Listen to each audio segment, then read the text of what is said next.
Un magnate arrogante, heredero de 25.000 millones, apuesta casarse por un año con la primera mujer inadecuada que encuentre.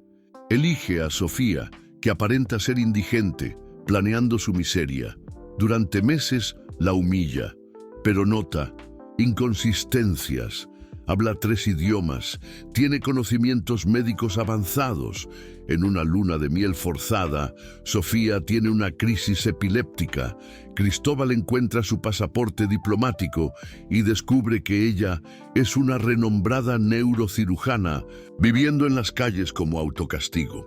Prepárense para un giro donde la culpa lo transforma y una apuesta cruel se convierte en redención, probando que el amor cura traumas y ve más allá de las apariencias.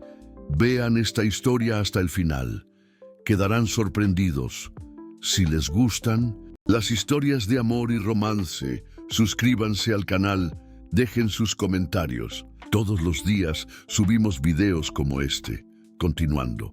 El sol aún no había salido cuando Sofía despertó sobresaltada en una banca del Parque México, el cuerpo adolorido y las pesadillas aún resonando en su mente. Hacía 8 meses que esa banca en el Parque México, en la Ciudad de México, se había convertido en su refugio. No por elección, sino por necesidad de un alma que no conseguía hallar paz en ningún lado. A los 28 años, Sofía cargaba en la espalda una mochila desgastada que contenía todo lo que restaba de su vida anterior. Algunos medicamentos para controlar la epilepsia, un pasaporte que jamás se había atrevido a usar y una foto amarillenta de cuando recibió el premio a la mejor residente en neurocirugía del Hospital General de México. Su cabello castaño, antes siempre impecablemente arreglado para las cirugías, ahora caía desgreñado sobre su rostro delgado. La ropa que vestía era donaciones de una iglesia cercana, demasiado grande para su cuerpo, que había adelgazado drásticamente. La gente pasaba a su lado como si fuera invisible. Algunos le lanzaban monedas, otros desviaban la mirada con incomodidad. Sofía lo prefería así. Prefería ser nadie a tener que cargar el peso de quien alguna vez fue. Doctora Sofía Méndez, la neurocirujana prodigio que se había graduado en Harvard a los 24 años y que era considerada una de las mentes más brillantes de su generación. Aquella mujer había muerto en una sala de cirugía hacía 8 meses, junto con Miguelito, el niño de 7 años que no había logrado salvar. La culpa era un peso que cargaba en el pecho como una piedra. Cada vez que cerraba los ojos, veía el rostro de la madre de Miguelito cuando tuvo que darle la noticia. Cada noche despertaba con el sonido de los monitores cardíacos en sus pesadillas. Había intentado volver al trabajo, pero sus manos temblaban durante los procedimientos. Había intentado la terapia, pero las palabras de los psiquiatras sonaban vacías ante la magnitud de su dolor.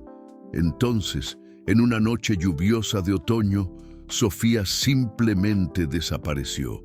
Dejó el departamento lujoso en Polanco, abandonó el consultorio privado, ignoró las llamadas desesperadas de sus padres diplomáticos que vivían en el extranjero.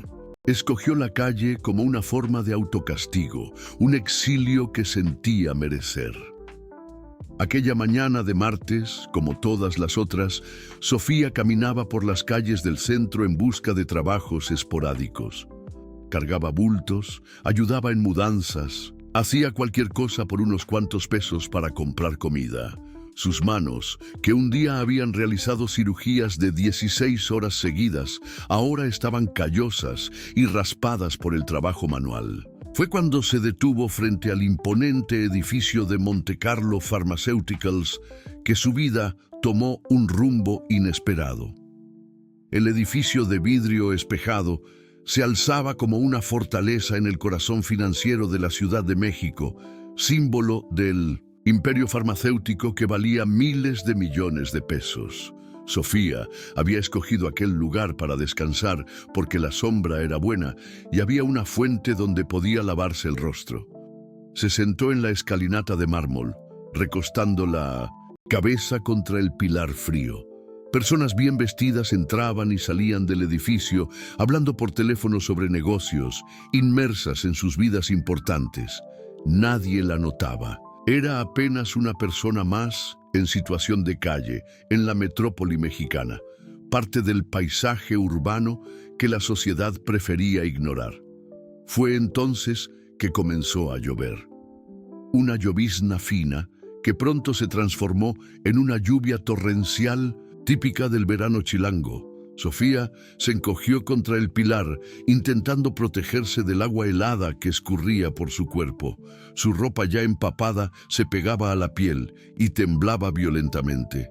Sabía que necesitaba encontrar refugio, pero se sentía paralizada, como si hubiera perdido hasta la fuerza de moverse. Observó a las personas correr hacia dentro del edificio, protegiéndose de la lluvia con paraguas caros y abrigos impermeables. Nadie la miraba. A nadie le importaba la mujer empapada sentada en la escalinata. Y por un momento, en una ironía amarga, Sofía se sintió agradecida por aquella invisibilidad. Era exactamente lo que merecía. La lluvia trajo memorias no deseadas. Recordó cuando trabajaba turnos de 48 horas seguidas en el hospital, salvando vidas, siendo aplaudida por colegas, respetada por pacientes. Recordó a su padre, embajador de México en Chile, siempre orgulloso de presentarla como mi hija, la neurocirujana. Recordó a su madre, diplomática renombrada, que soñaba con verla siguiendo los pasos de la familia. Pero todos esos recuerdos eran cortados por la imagen de Miguelito, el niño que había llegado al hospital tras un accidente de bicicleta, con traumatismo cráneoencefálico severo. La cirugía era experimental, arriesgada, pero era la única oportunidad. Sofía había hecho todo bien, seguido todos los protocolos, pero a veces la medicina no era suficiente. A veces, incluso cuando das lo mejor de ti, pierdes. La culpa racional se había transformado en culpa patológica. Sofía no conseguía perdonarse. No conseguía aceptar que hacer lo mejor posible a veces no era suficiente.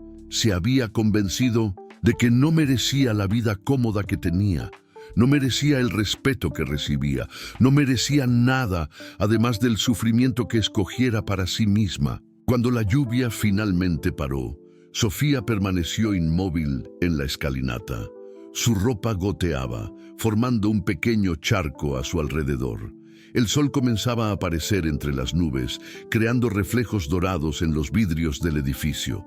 Cerró los ojos y respiró hondo, preparándose para otro día de supervivencia en las calles de la Ciudad de México, sin saber que su vida estaba a punto de cambiar de forma irreversible.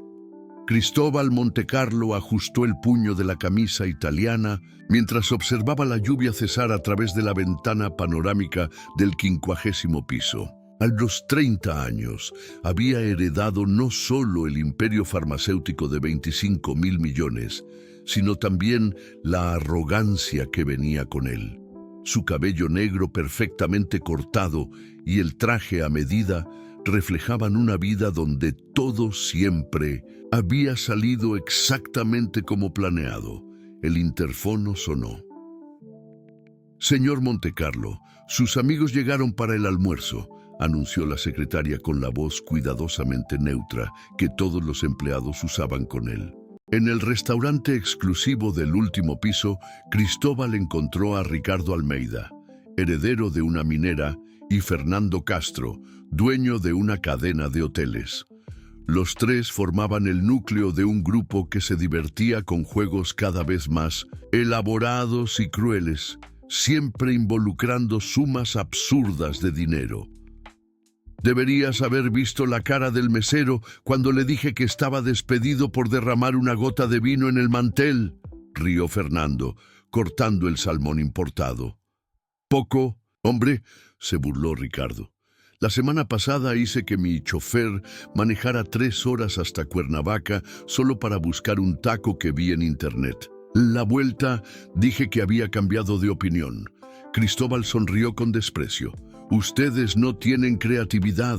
El poder real no es humillar empleados, es probar que puedes manipular cualquier situación, doblegar a cualquiera a tu voluntad. Mucha labia, provocó Ricardo, pero nunca lo has probado de verdad. Siempre has tenido todo fácil. Naciste rico, heredaste todo listo.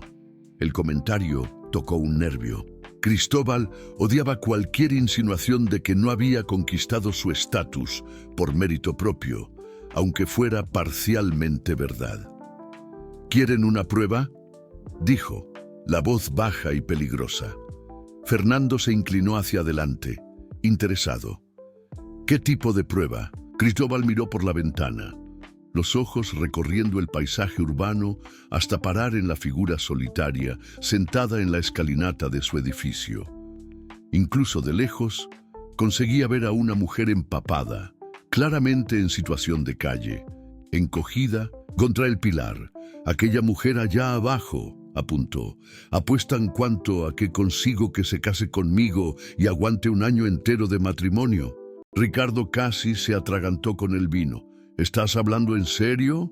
50 millones de pesos, dijo Cristóbal sin dudar.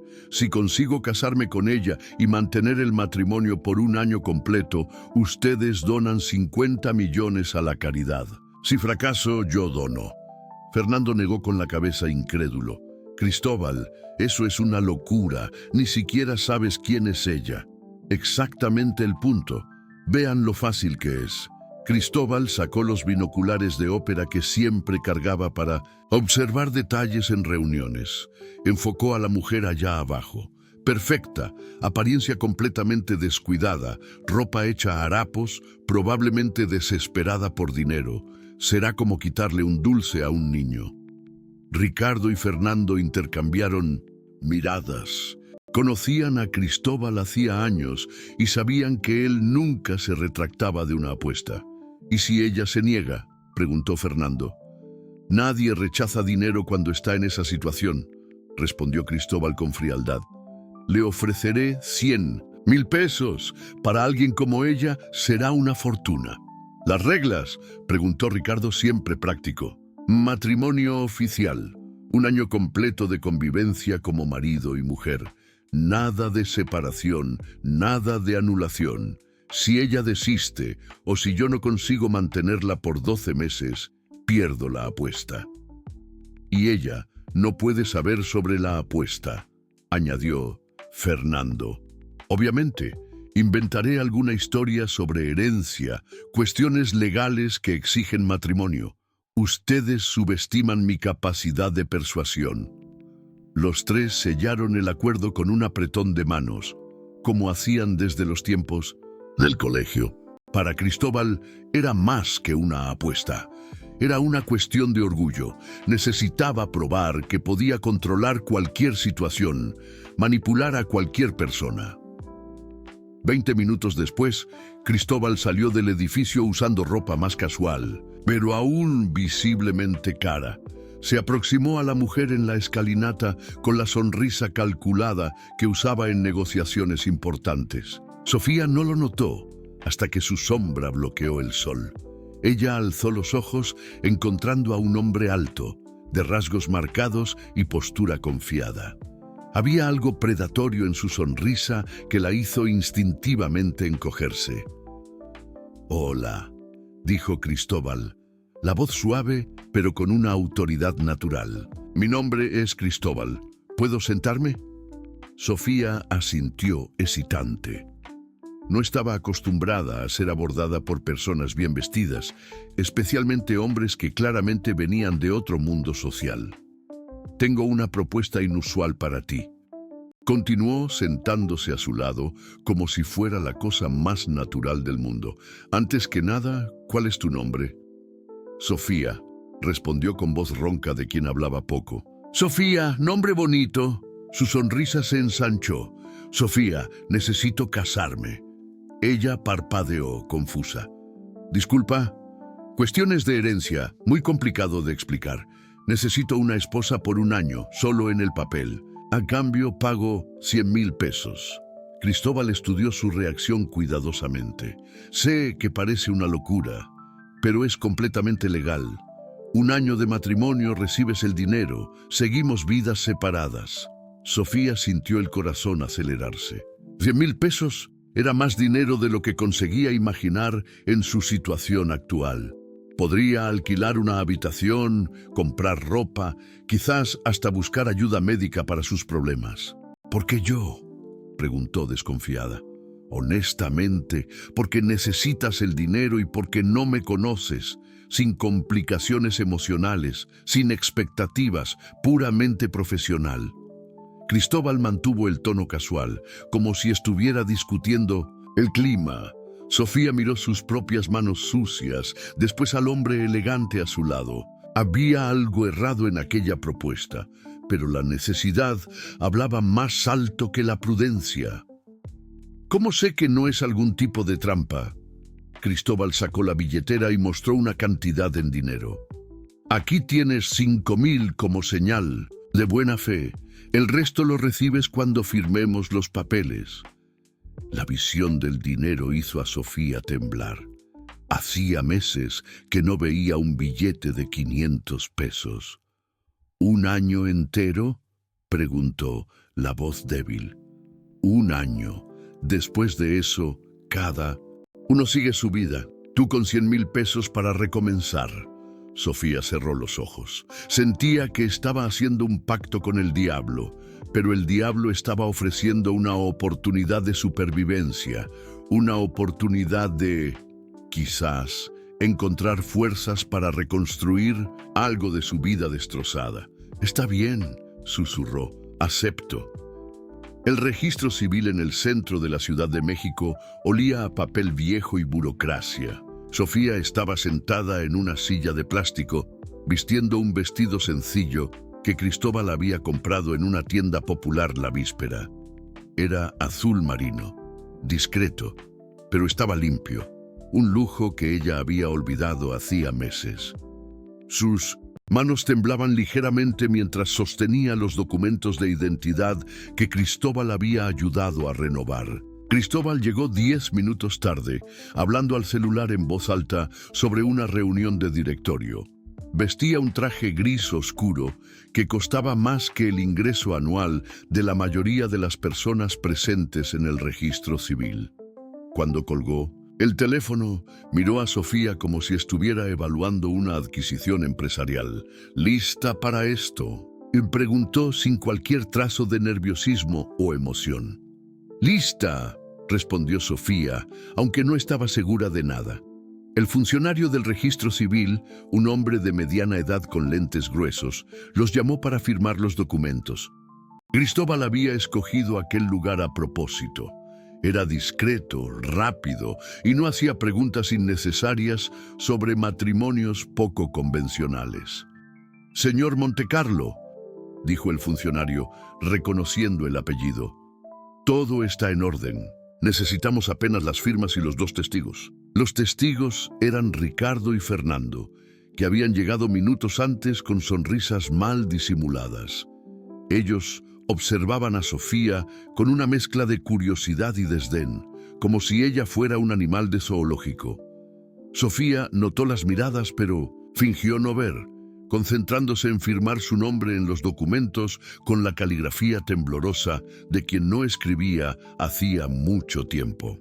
«Felicitaciones a los novios», dijo el funcionario sin entusiasmo, sellando el último papel. Ricardo no consiguió contener una risa ahogada.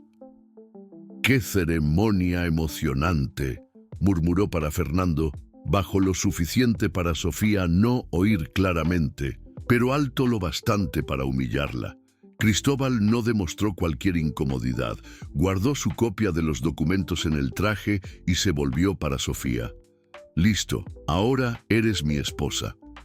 La palabra esposa salió de su boca como si fuera algo desagradable. Saliendo del registro civil, Cristóbal paró en la acera y miró a Sofía. «Vamos para mi casa, vas a vivir allá durante el año». El departamento de Cristóbal quedaba en una de las colonias más exclusivas de la Ciudad de México, en un penthouse que ocupaba todo el último piso de un edificio residencial. Sofía nunca había visto tanto lujo concentrado en un solo lugar. El piso era de mármol importado. Las ventanas del piso al techo ofrecían una vista panorámica de la ciudad, y cada mueble parecía haber sido escogido por un decorador internacional. Algunas reglas, dijo Cristóbal, caminando por la sala como si estuviera dando una presentación empresarial. Vas a dormir en el cuarto de servicio al final del corredor. No toques nada que no sea expresamente permitido. No recibas visitas sin mi autorización y no te ilusiones pensando que esto es algún tipo de cuento de hadas. Sofía asintió en silencio, sintiéndose completamente desplazada en aquel ambiente. Sus pies descalzos se hundían en la alfombra persa, mientras ella seguía a Cristóbal hasta el pequeño cuarto en el fondo del departamento. Era limpio y tenía una cama sencilla, pero comparado a la vida en las calles, parecía un palacio. «Hay ropa en el armario», dijo Cristóbal, apuntando para un guardarropa pequeño. «Nada de marca, apenas lo necesario para que no pases vergüenza cuando estemos en público juntos». «Gracias», murmuró Sofía, la primera palabra que consiguió pronunciar desde que entraron en el departamento. «No me agradezcas, es una transacción comercial, nada más». Él hizo una pausa en la puerta. «Y Sofía, cuando tengamos que aparecer juntos en público, vas a sonreír y fingir que somos una pareja feliz. No me hagas pasar vergüenza». En las primeras semanas, Cristóbal estableció una rutina cruel pero eficiente. Sofía se despertaba temprano, preparaba el desayuno de él, y entonces desaparecía del departamento mientras él trabajaba en casa. Ella vagaba por la ciudad, sintiéndose extraña con ropa limpia y una billetera con algo de dinero, pero sin coraje de hacer cualquier cosa significativa con aquella libertad temporal. Por la noche, cuando Cristóbal llegaba de reuniones sociales o cenas de negocios, él hacía cuestión de tratarla como una empleada. Sofía comía sola en la cocina mientras él cenaba en la sala de jantar, asistiendo a la televisión o hablando al teléfono sobre asuntos que ella no comprendía. «Podrías por lo menos haber lavado los platos», dijo Cristóbal en una noche, entrando en la cocina donde Sofía terminaba de comer un sándwich. «No es porque estás viviendo aquí gratis que no necesitas ser útil». «Lo siento», respondió. Sofía automáticamente había desarrollado el hábito de disculparse por todo, por respirar alto de más, por usar el baño cuando él estaba cerca, por existir en el mismo espacio que él. Cristóbal la observó lavar los platos, notando cómo sus manos se movían con una precisión curiosa. Había algo en la manera como ella sostenía los objetos, un cuidado casi quirúrgico que no combinaba con la imagen que él había creado de ella, pero apartó el pensamiento. Probablemente era apenas manía de quien había vivido con muy poco y ahora cuidaba de cada objeto como si fuera precioso. Una noche, mientras Cristóbal recibía a algunos colegas para una reunión informal, él llamó a Sofía en la cocina. «Ven aquí», ordenó, la voz áspera. Sofía apareció en la puerta de la sala, tímida e incómoda con la presencia de extraños bien vestidos que la miraban con curiosidad mal disimulada. «Personal, esta es mi esposa, Sofía», dijo Cristóbal con una sonrisa que no llegaba a los ojos. «Una historia interesante de cómo nos conocimos». Los hombres en la sala rieron como si fuera una broma interna. Sofía sintió el rostro quemar, de humillación, pero permaneció en pie, las manos entrelazadas enfrente del cuerpo. «No es una belleza clásica», comentó uno de los hombres, «pero tiene un cierto encanto rústico». «Exactamente lo que yo necesitaba», respondió Cristóbal. «Alguien sin pretensiones, sin complicaciones». Sofía volvió para la cocina con lágrimas en los ojos, pero no de tristeza, de rabia. Por primera vez desde que había aceptado aquella propuesta insana, sintió una chispa de su antigua personalidad. La mujer que un día había enfrentado salas de cirugía con confianza absoluta, aún estaba allá, enterrada bajo capas de trauma y autodepreciación. En aquella noche, acostada, en la cama estrecha del cuarto de servicio, Sofía tomó una decisión silenciosa. Soportaría aquel tratamiento porque necesitaba el dinero, porque no tenía alternativa, pero no permitiría que Cristóbal destruyera completamente quien ella había sido. Guardaría la dignidad que restaba como un tesoro secreto, esperando el día en que podría usarla nuevamente.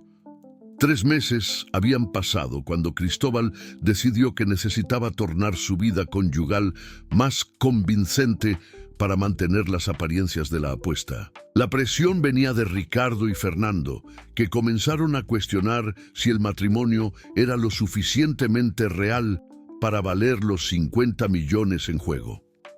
«Ustedes viven como extraños», dijo Ricardo durante un almuerzo en el club. «Nadie cree que son casados de verdad. Ella ni siquiera aparece en eventos sociales contigo». Cristóbal sabía que ellos estaban ciertos. Sofía era prácticamente invisible en su vida, lo que irónicamente podría invalidar la apuesta. Necesitaba pruebas de que eran una pareja legítima, incluso si fabricadas. «Está bien», dijo él irritado. «Voy a llevarla para algunos eventos, hacer el teatro completo». La primera aparición pública sería en el baile benéfico de la Fundación Ciudad de México, un evento donde la élite chilanga se reunía para lucirse haciendo caridad.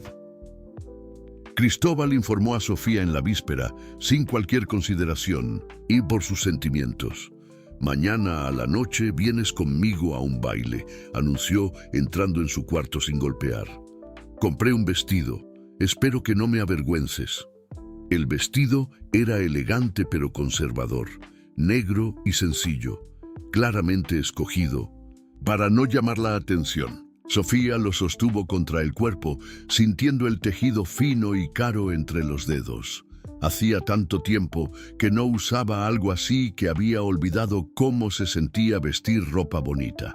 En el día siguiente, Cristóbal contrató una estilista y maquilladora para arreglar a Sofía.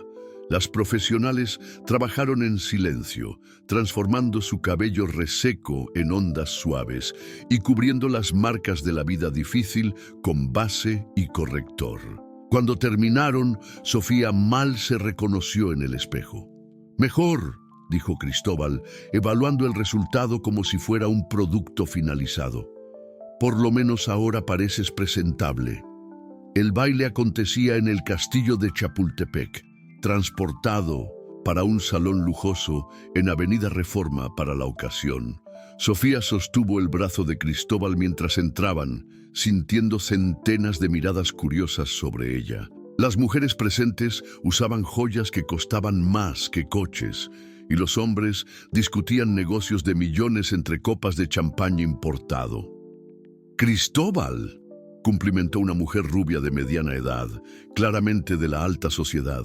«No creo que finalmente te hayas casado. ¿Y quién es esa linda criatura?» «Esta es Sofía, mi esposa», respondió Cristóbal, la mano posesiva en su espalda. «Sofía, esta es Elena Ferreira, de la familia Ferreira Holdings».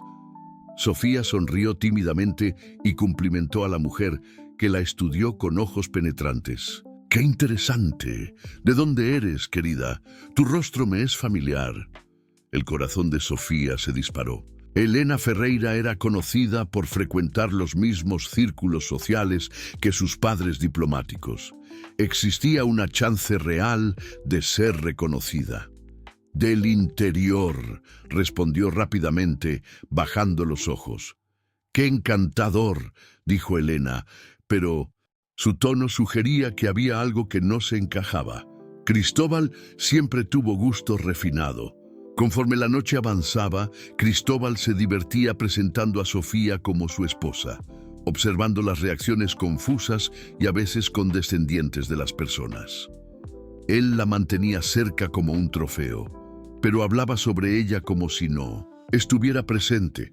Es increíble cómo una buena apariencia puede transformar a cualquier persona, comentó con un grupo de empresarios, mientras Sofía estaba al lado, fingiendo no oír. Sofía, aquí es un proyecto interesante. Estoy enseñándole sobre nuestra sociedad. Las risas del grupo cortaron a Sofía como láminas. Cada comentario humillante la hacía encogerse más, hasta que sintió que estaba desapareciendo incluso estando en el medio de la multitud. El momento más difícil vino cuando el doctor Alberto Ramírez, director médico de uno de los mayores hospitales de la Ciudad de México, se aproximó al grupo. Sofía lo reconoció inmediatamente. Ellos habían trabajado juntos en algunas conferencias médicas antes de su vida desmoronar. Cristóbal Montecarlo, dijo doctor Ramírez extendiendo la mano. Oí hablar mucho sobre sus inversiones en investigación farmacéutica. Doctor Ramírez, placer conocerlo personalmente, respondió Cristóbal. Esta es mi esposa, Sofía.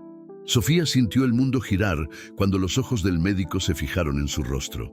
Por un momento terrible, vio el reconocimiento comenzando a formar en su expresión. Ella bajó la cabeza rápidamente, fingiendo timidez. Sofía, murmuró. Doctor Ramírez, la voz incierta. Tu rostro. ¿No trabajaste en medicina alguna vez? No, respondió Sofía rápidamente, la voz casi un susurro. Nunca. Cristóbal rió alto. ¿Medicina? Sofía mal terminó la preparatoria. Doctor, creo que está confundiendo a mi esposa con alguien. La humillación fue como un puñetazo en el estómago. Sofía sintió las lágrimas amenazando escapar y murmuró una disculpa sobre necesitar ir al baño. Corrió por los corredores del hotel hasta encontrar un baño vacío, donde se trancó en una cabina y finalmente dejó las lágrimas correr. Allá, sola, la realidad de su situación la atingió con fuerza total. No era apenas el dinero que la mantenía presa, era el miedo de volver para su vida anterior y tener que enfrentar nuevamente el fracaso que la había destruido. Miedo de que descubrieran quién ella realmente era y juzgaran su caída. Miedo de tener que ser fuerte nuevamente cuando se sentía completamente quebrada. Cuando volvió al salón, Cristóbal la jaló para un rincón irritado. ¿Dónde estabas? No puedes simplemente desaparecer en el medio de una conversación importante. Lo siento, murmuró ella. ¿Y qué fue aquello con el doctor Ramírez? Te pusiste rara cuando él preguntó sobre medicina. Sofía sintió el pánico subir por la garganta. No fue nada. Me puse nerviosa con la pregunta. Cristóbal la estudió con desconfianza, pero fue interrumpido por Fernando, que se aproximó con una sonrisa maliciosa. Cristóbal, qué espectáculo, dijo Fernando bajito. Realmente encontraste una forma de torturar a alguien en público y aún parecer un marido dedicado. Aquellas palabras fueron el último golpe. Sofía percibió que no era apenas una esposa, y falsa. Era entretenimiento, un objeto de diversión cruel para hombres aburridos con sus vidas privilegiadas. La humillación se transformó en algo más profundo y peligroso. La voluntad de desistir completamente. En aquella noche, de vuelta al departamento, Sofía se sentó en la orilla de la cama pequeña y contempló por primera vez desde que aceptara la propuesta de Cristóbal la posibilidad de partir. Tal vez fuera mejor volver para las calles que continuar siendo destruida lentamente día tras día por alguien que la veía como menos que humana. Por primera vez en meses pensó en llamar a sus padres, pensó en engullir el orgullo y pedir ayuda, pensó en confesar que se había perdido completamente y necesitaba encontrar un camino de vuelta para casa.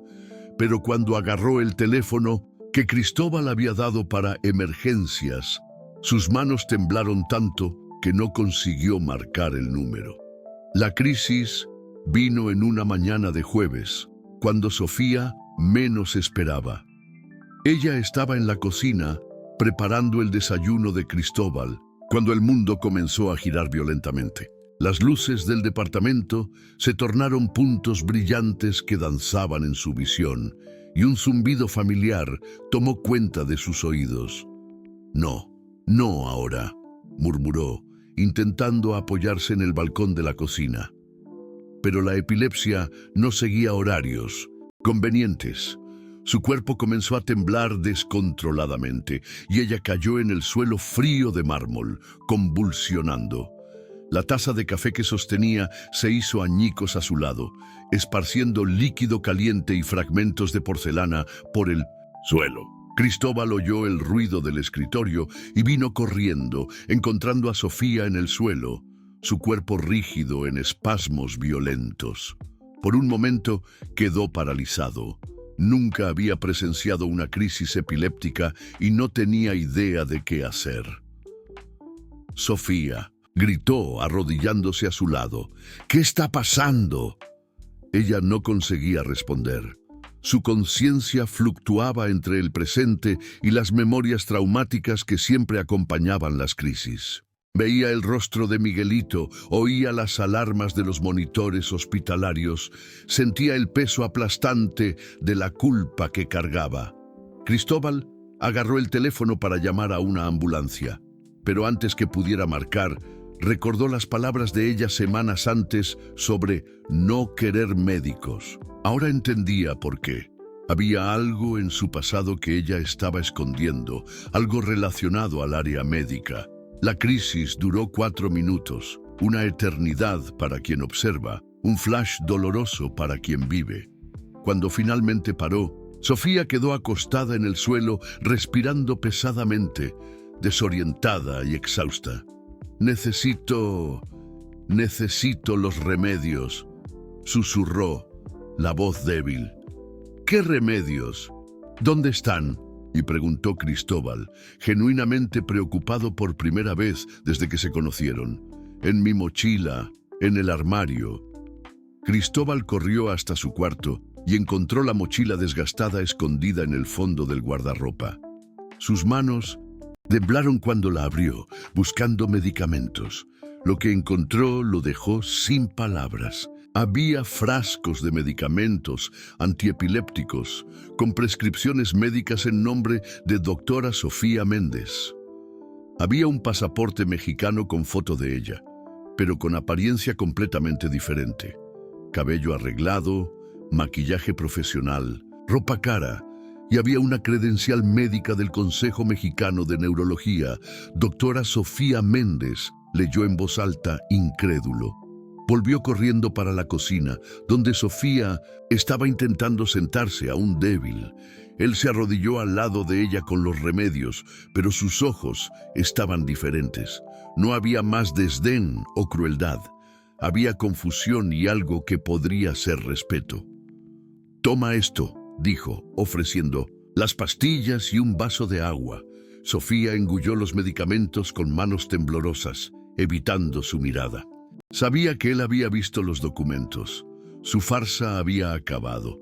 «Eres médica», dijo Cristóbal. No era una pregunta. Sofía cerró los ojos, exhausta además para mentir. Era. Médicos no dejan de ser médicos. «Yo dejé», respondió con amargura. «Dejé en el día que maté a un niño». Cristóbal la ayudó a levantarse y se sentó en una silla de la cocina.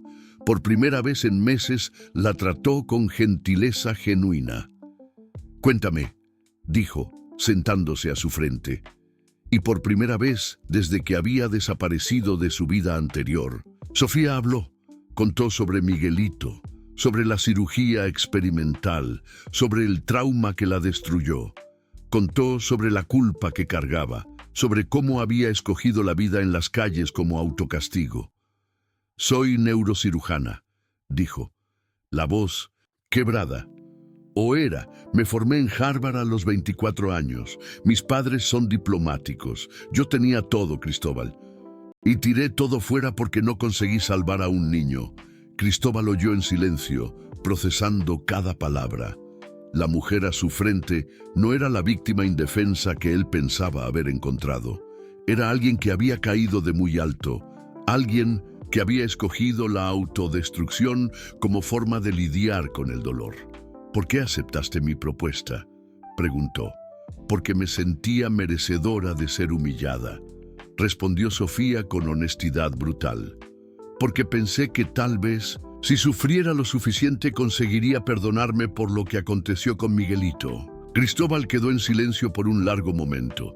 Por primera vez en la vida sentía algo que nunca había experimentado: remordimiento genuino.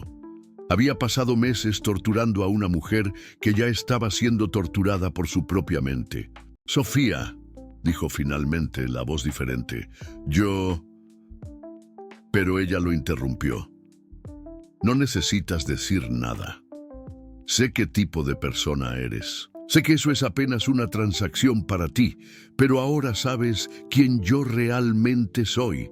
Si quieres cancelar el acuerdo, yo entiendo». Cristóbal miró a la mujer a su frente.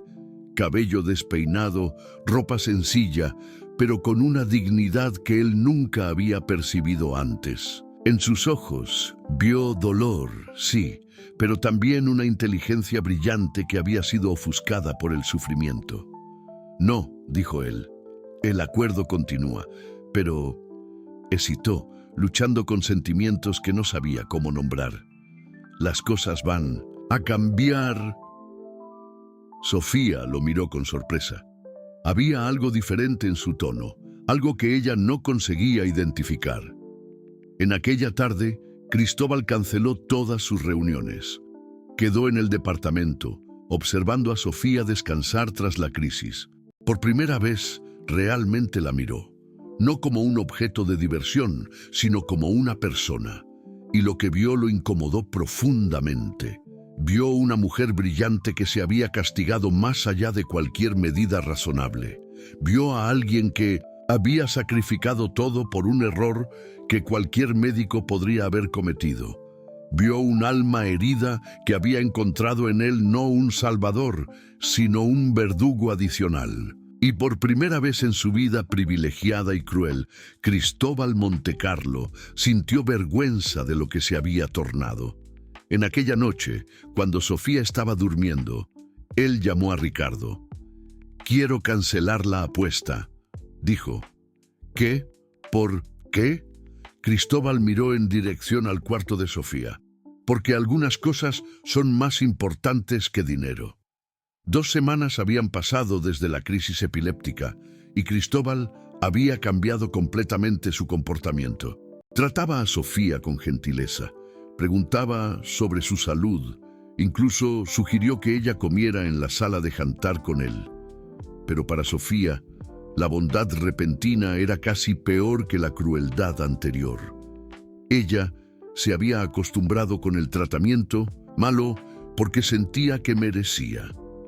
La gentileza de Cristóbal la forzaba a confrontar una verdad que había enterrado en el fondo de su mente. Tal vez ella no mereciera tanto sufrimiento al final, y esa posibilidad la aterrorizaba. «Deberías considerar volver a trabajar», dijo Cristóbal durante la cena en un jueves. «Conozco médicos en el hospital ABC. Podría conseguir una vacante para ti». Sofía dejó el tenedor caer en el plato, el sonido resonando por el departamento silencioso. «No puedo». «¿Por qué no? Eres una neurocirujana brillante. Apenas un caso que salió mal no define toda tu carrera». «No entiendes», dijo ella, levantándose abruptamente de la mesa. «No puedo más operar. No puedo más sostener un bisturí sin ver el rostro de Miguelito. No puedo más salvar vidas cuando... Fui yo quien quitó una». Cristóbal intentó aproximarse a ella, pero Sofía retrocedió. «Sofía, listen to me». «¡No!», gritó ella, las palabras saliendo en inglés antes de volver al español. «No puedes simplemente decidir que ahora quieres salvarme solo porque descubriste que yo no soy la basura humana que pensabas que era». La frase cortó a Cristóbal como una lámina. Era exactamente eso que él había hecho. Tratado a ella como basura humana hasta descubrir su verdadera identidad. «Sé que fui terrible contigo», dijo él, la voz baja, «pero ahora yo sé quién eres. Realmente es. ¿Y quién yo realmente soy?».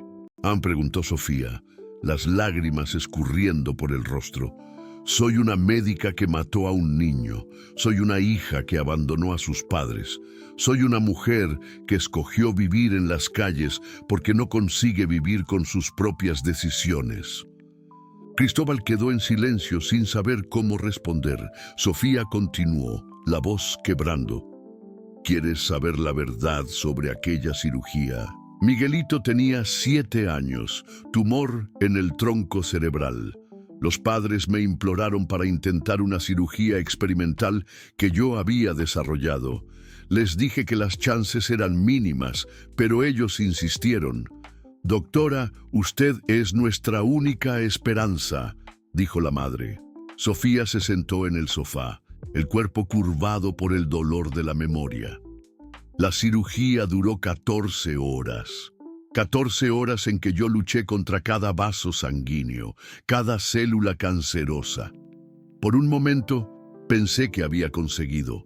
El tumor estaba casi completamente removido, pero entonces... Ella paró respirando con dificultad. «¿Entonces qué?», preguntó Cristóbal gentilmente. «Una arteria microscópica que yo no había visto. Un corte de 2 milímetros. Miguelito comenzó a sangrar internamente. En 15 minutos lo perdimos». Cristóbal sintió el estómago revolverse. No por la descripción médica, sino por el dolor absoluto en la voz de Sofía. «Los padres me perdonaron», continuó ella. «Dijeron que yo había dado esperanza cuando no había ninguna, pero yo no conseguí perdonarme, porque en el fondo yo sabía que había una parte de mí que quería que aquella cirugía saliera bien, no apenas por Miguelito, sino por mí, por el reconocimiento, por el premio, por la gloria de ser la médica que salvó a un niño desahuciado. Sofía, ¿y sabes lo que es peor? Después de la partida de Miguelito, analicé cada segundo de aquella cirugía y percibí que, sí, yo hubiera sido más conservadora si no hubiera intentado remover los últimos fragmentos del tumor, él aún estaría vivo. Tendría pocos meses, sí, pero estaría vivo. Escogí intentar ser una heroína en vez de apenas una médica». Cristóbal se sentó al lado de ella en el sofá, manteniendo distancia respetuosa. «Estabas intentando salvarlo». «Estaba intentando salvar mi ego», respondió Sofía con amargura. «Y por eso Miguelito está en el cementerio». El silencio que se siguió fue pesado y doloroso.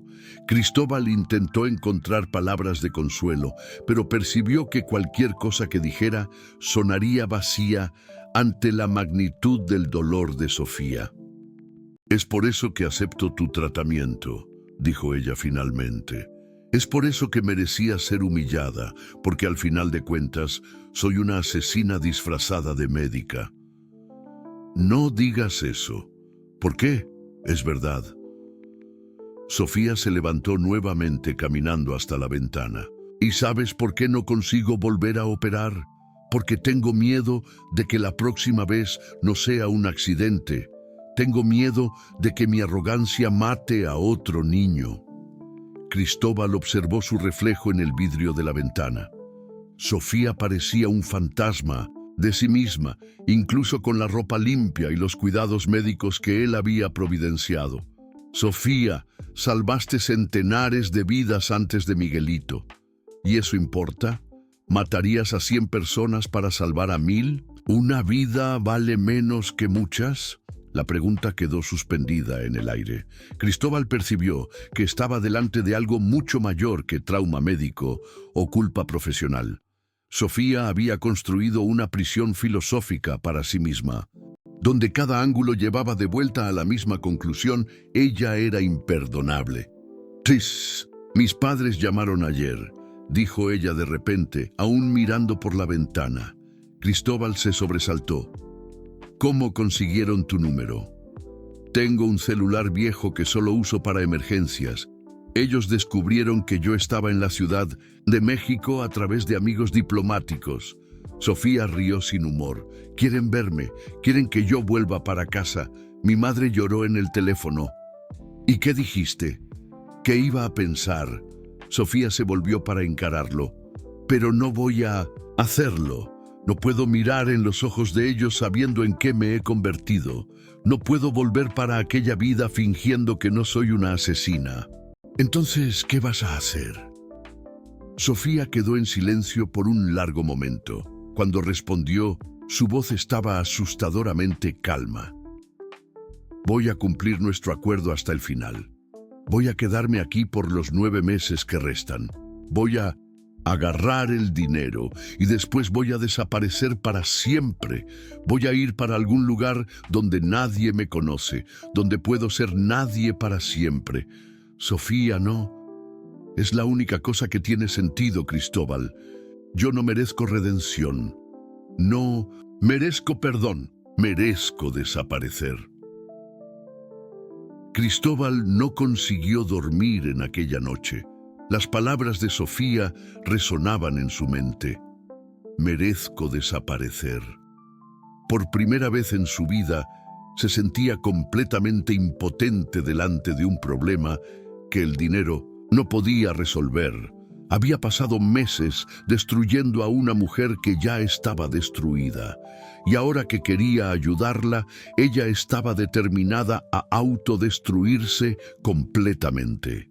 En la mañana siguiente encontró a Sofía en la cocina, preparando café como siempre, pero había algo diferente en ella, una calma perturbadora, como si hubiera tomado una decisión final sobre algo importante.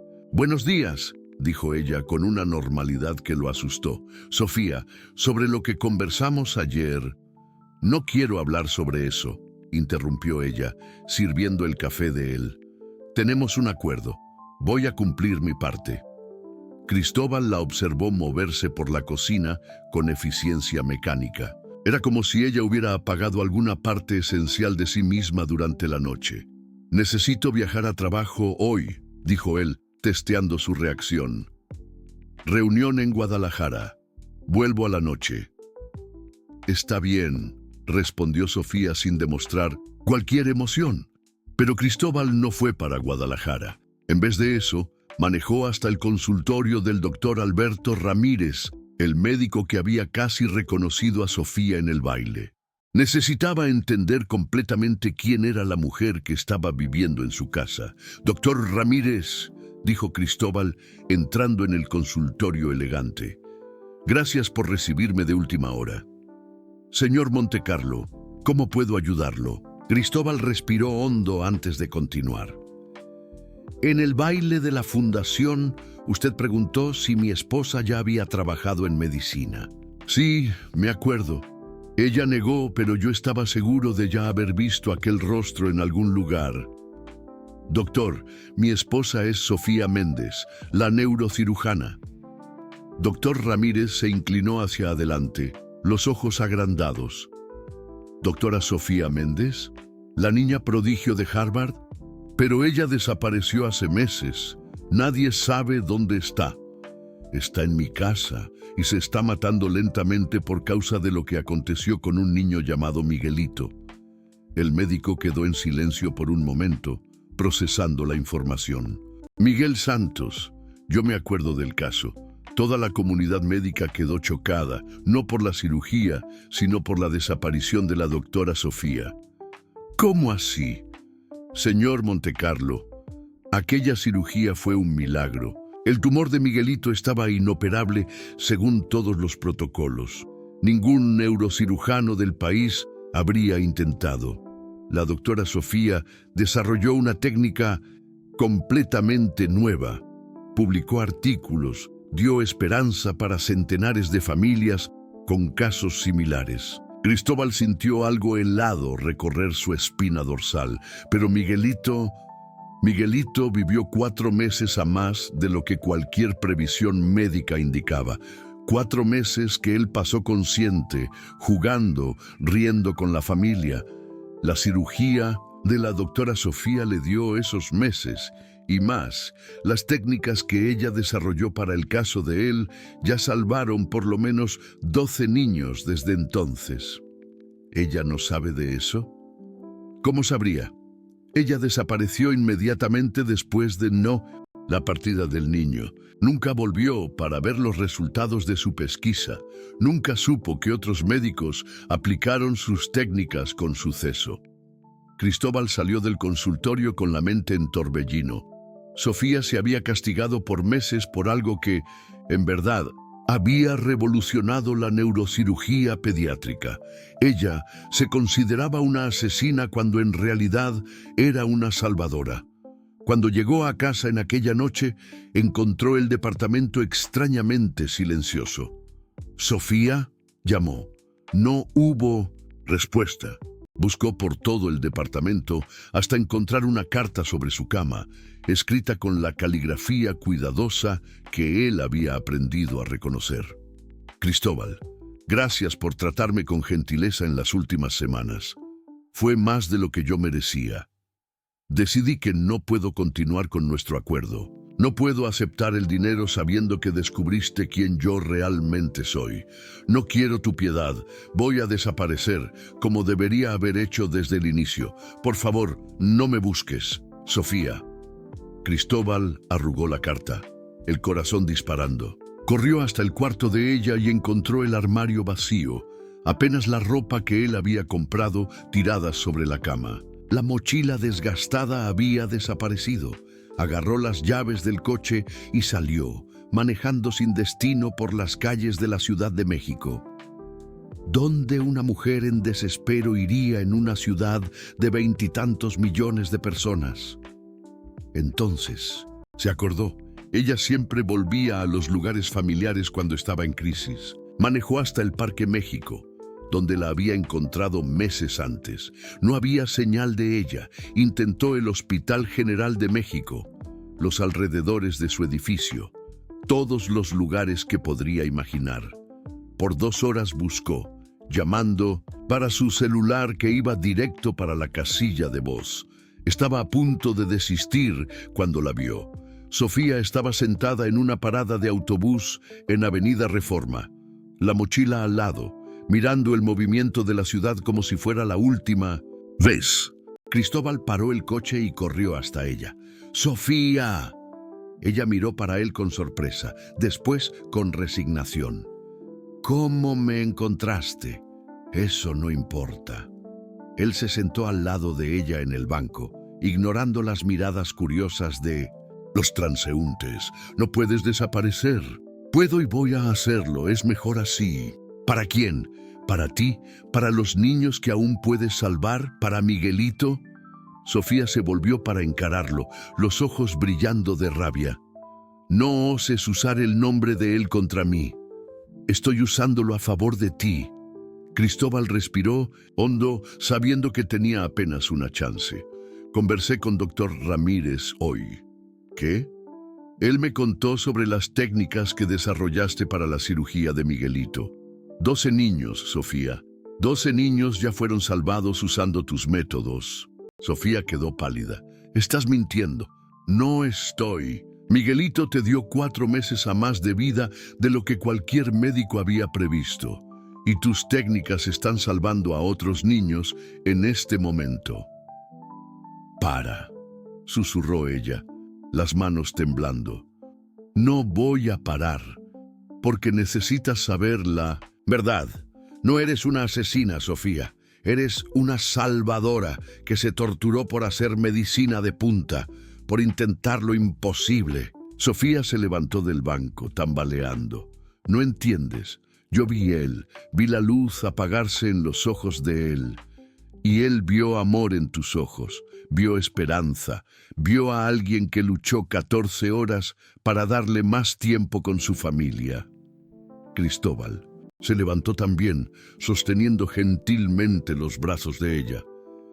«Sofía, puedes escoger cargar esa culpa para siempre y desperdiciar un talento que puede salvar centenares de vidas. O puedes honrar la memoria de Miguelito continuando a luchar por los niños que aún pueden ser salvados».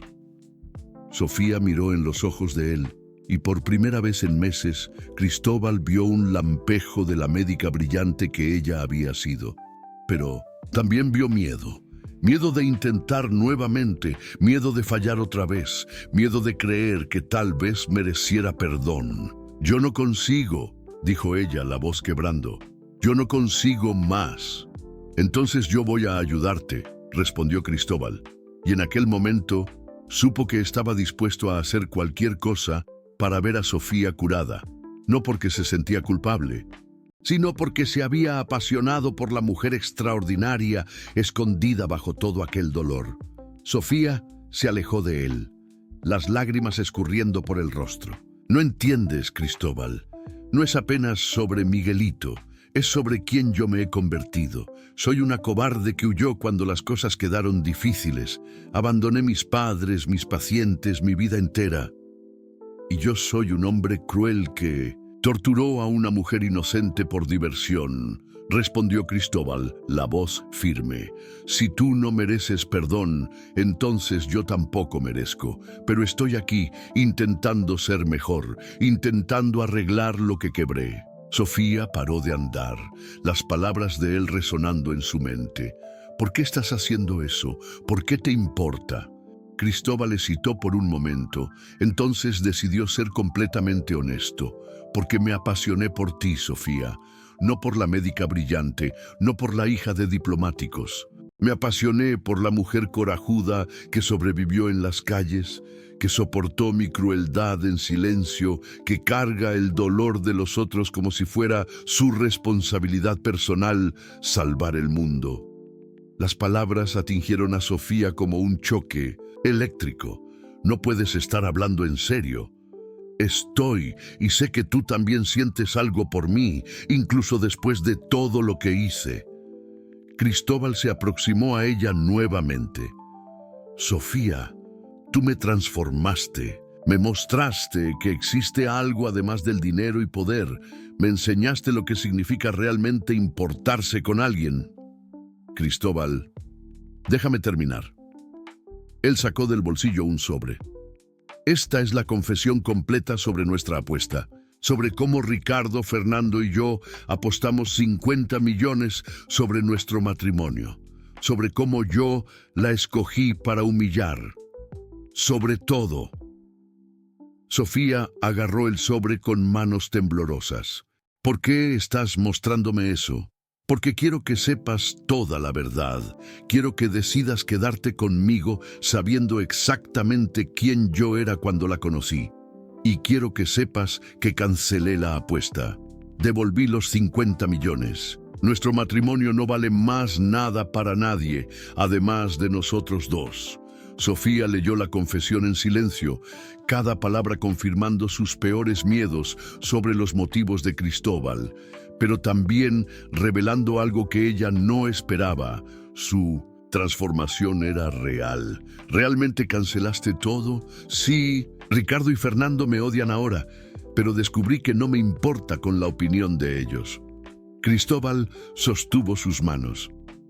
«Sofía, yo sé que comencé esto como un juego cruel, pero si tú me das una chance real, puedo probar que cambié.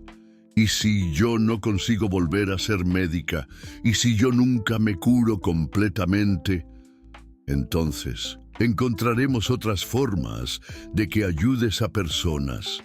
Puedes enseñar, pesquisar, escribir. Tu conocimiento no necesita morir con tu culpa». Cristóbal acarició su rostro gentilmente. «Pero Sofía, necesitas intentar, por Miguelito, por los niños, que aún pueden ser salvados, por ti misma». Sofía cerró los ojos, sintiendo la lucha interna que trababa hacía meses, llegando a un punto crítico. Por un momento, consiguió oír algo además de la voz de la culpa. Consiguió oír la voz de Miguelito, no acusatoria, sino agradecida por los 4 meses extras que ella le había dado. «Tengo miedo», susurró. «Yo también», admitió Cristóbal.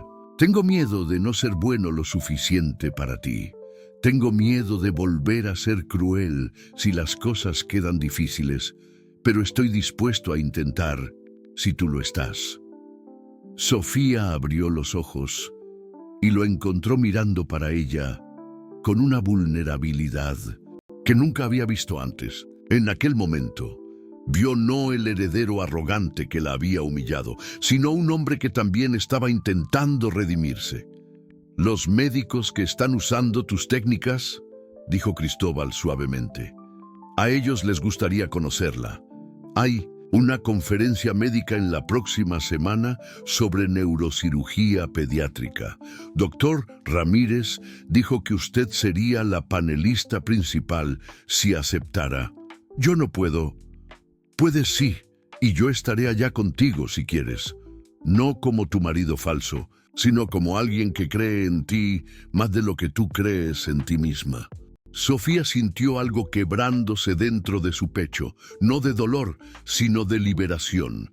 La prisión que había construido alrededor de su culpa comenzó a rajarse, dejando entrar pequeños rayos de esperanza.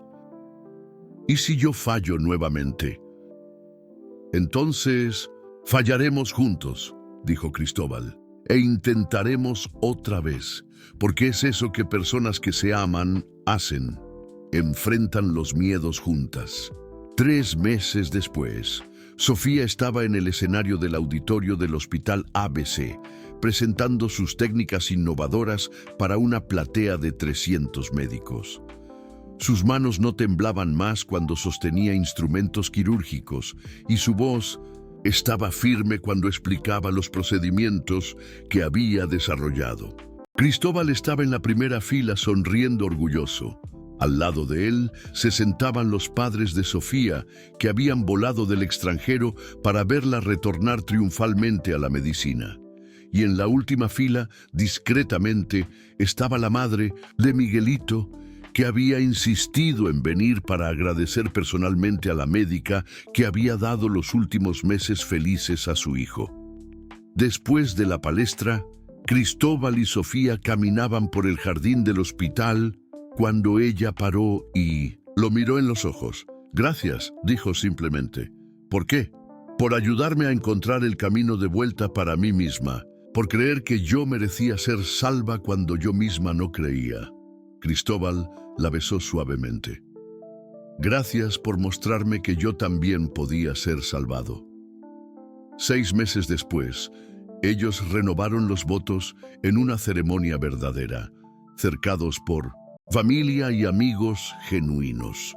Sofía había retomado la medicina, especializándose en apoyo psicológico para médicos traumatizados. Cristóbal transformó su empresa farmacéutica enfocando en pesquisa de salud mental y medicamentos accesibles. Juntos crearon el Instituto Miguelito, una fundación que ofrecía soporte a familias de niños con tumores cerebrales y a médicos enfrentando traumas profesionales. La apuesta cruel que debería haber humillado a Sofía acabó salvando a ambos, probando que a veces nuestros peores momentos pueden llevar a nuestra mayor redención. Queridos oyentes, esperamos que la jornada de Sofía y Cristóbal los haya tocado profundamente. Esta historia de redención y amor verdadero nos recuerda que todos merecemos una segunda chance y que el amor puede transformar hasta los corazones más heridos. Para continuar este viaje emocional con nosotros, preparamos una playlist especial con historias igualmente cautivantes sobre superación y renacimiento. Encuéntrenla aquí clicando a su izquierda. Si esta historia tocó sus corazones, no se olviden de inscribirse en nuestro canal y dar like en el video. Todos los días traemos narrativas únicas que exploran la complejidad del alma humana y celebran nuestra capacidad infinita de recomenzar. No pierdan nuestros próximos contenidos y esperamos a ustedes en los comentarios compartiendo sus propias historias de superación.